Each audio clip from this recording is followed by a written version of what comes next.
Hello, and welcome to the final episode of this series, Love Muslims Critique Islam. Today I'm looking at the peace and violence in Islam and Christianity.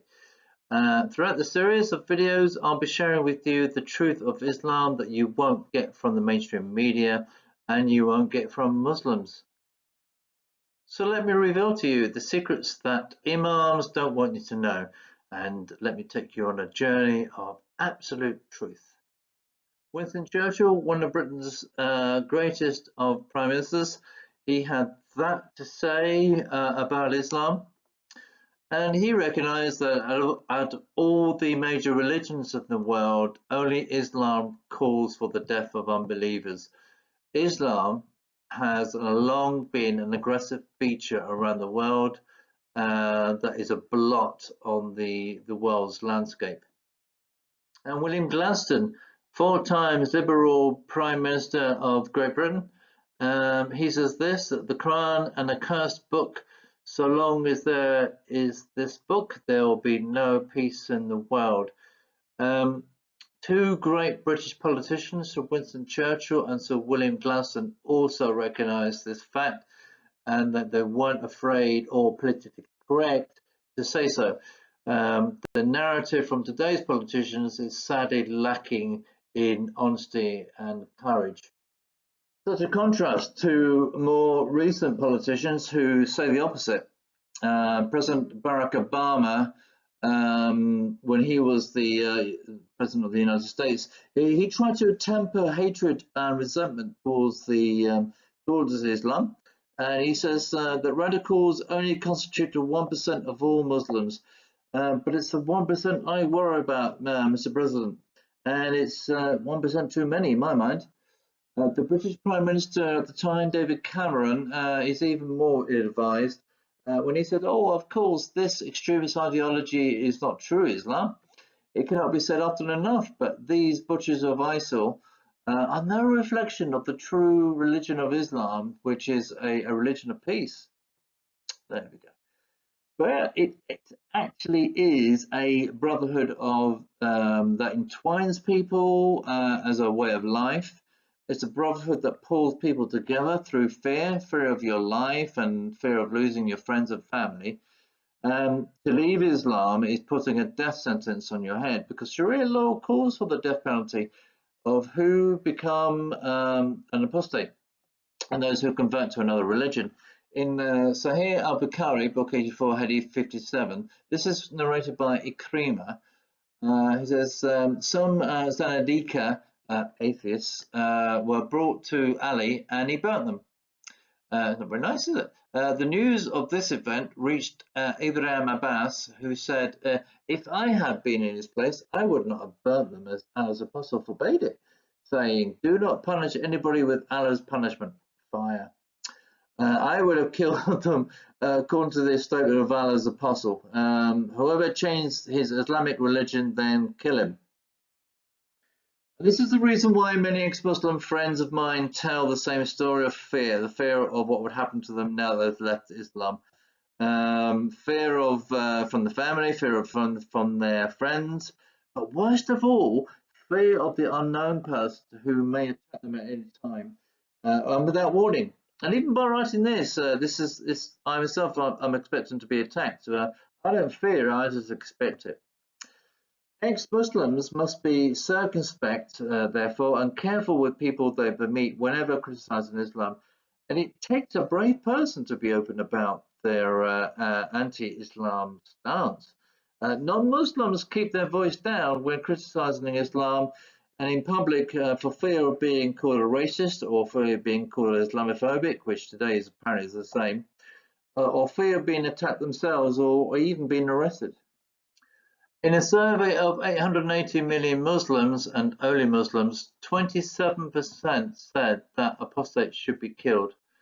This simply confirms what I think about Muslims as people, being largely peaceful, but that 27% certainly worries me, as they are less than a third agree in Sharia law. And now these figures are a lot more than the 1% that President Obama was referring to. But on the flip side, however, it also says that 237 million Muslims do agree with the killing of people leaving Islam, which is a frightening number of people to be wary of. Most Muslims in the survey that was commissioned by Pew International living in heavy Muslim populated countries like Afghanistan, Egypt, Jordan, Malaysia and Pakistan responded by affirming their belief in apostates being killed. In Pew International survey of Western Muslims, 42% of French Muslims between the age of 18 to 29 believe that suicide bombings were justified, and so do 35% and 26% of American Muslims. Though a minority, it is worryingly high in a percentage, especially in France. What is particularly concerning is the growing disenfranchisement of the younger westernized Muslim. You see, Muslim migrants who have experienced Islam firsthand and have escaped from it clearly know the realities and dangers of Islam, not witnessed overall by Western Muslims. Given the choice, they would rather live in what they perceive to be a Christian nation than a country governed by tyrannical religion. Muslims coming to this country like the safe and stable environment in which they live. There is a deep appreciation for the values of our nation that are based on Christian and Judaic principles, which they cannot get in Islamic countries. Some Western Muslims are therefore spoilt. They like to keep the trappings of a free society, but have their true allegiance to Islam rather than to their nation. The attitude of younger Western Muslims I have come across tended to have more of an anarchic stance and a stronger affiliation to Islam. They have a contradictory set of principles and will be on the outside like to display a 21st century Western lifestyle, which is comfortable and relaxed, but to keep an inward rigid and stubborn attachment to their religion.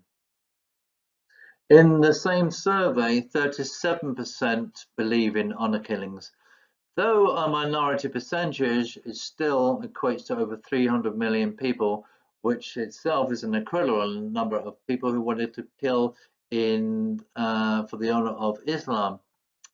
Again, looking on the bright side, it shows that once more, most Muslims are not willing to accept and follow Islam to the letter, and therefore perhaps may be open and approachable to the alternative view. But even worse and more worrying is that 53% of all Muslims were in favor of Sharia law, 52% were in favor of whippings and amputations, and 51% were in favor of stoning adulterers. Now those percentages translate to around about 280 million Western Muslims.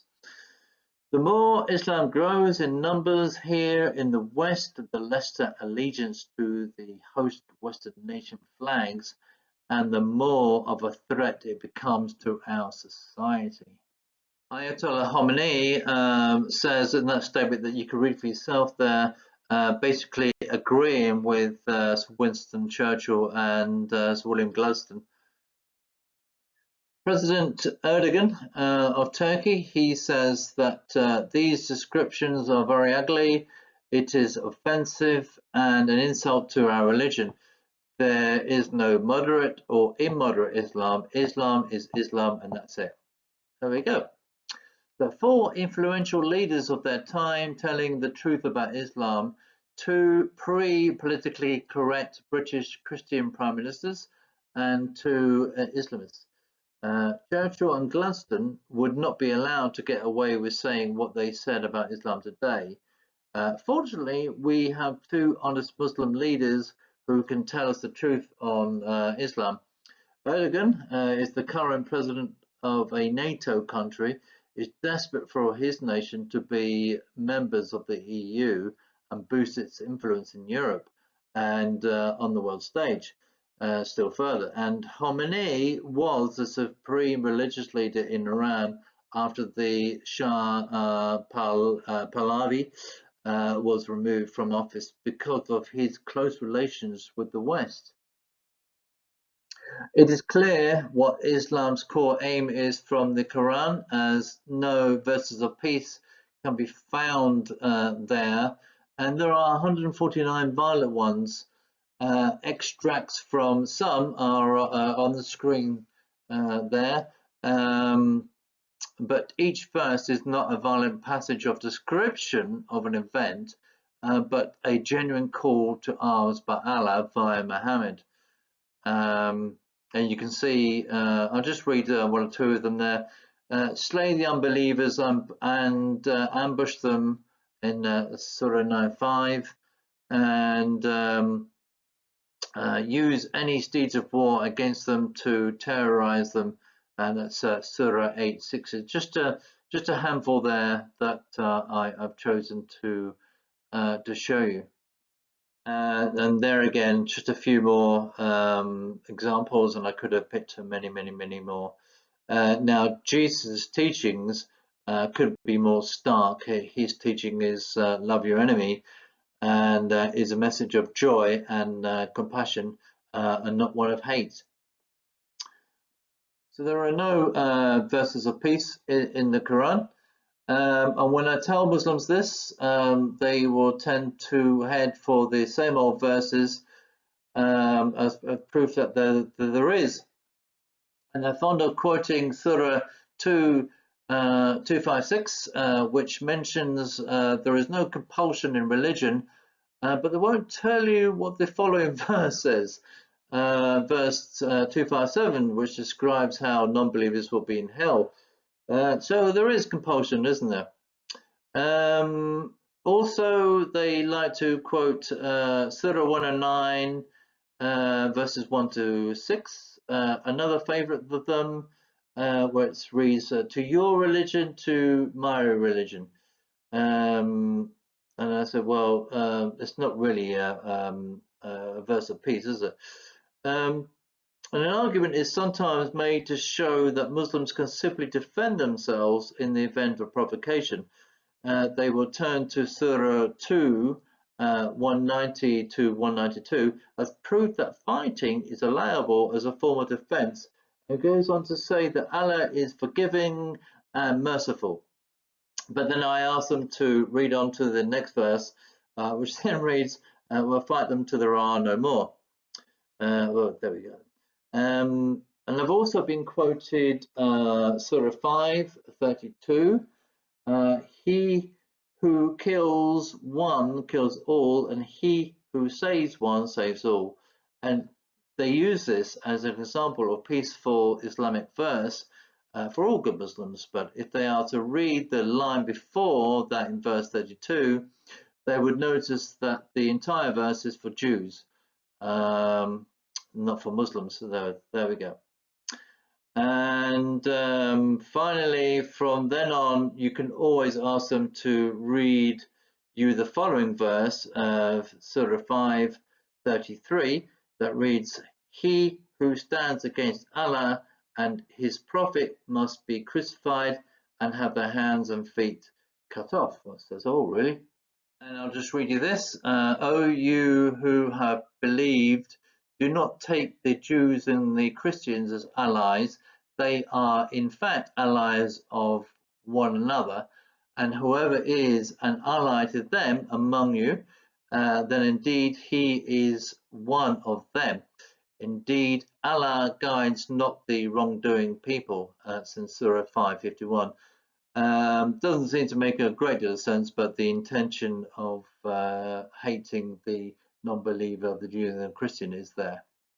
Gay Muslims know the implications of homosexuality in Islam, so they have no confidence in outwardly expressing their homosexuality, and they are fully aware of the implications among the community should their secret be revealed. They know the sentence for gays is death in Islam. And we read this in the book of Al-Akan, book 38, number 4447. If you find anyone doing as Lot's people did, kill them, the one who does it and the one whom it is done.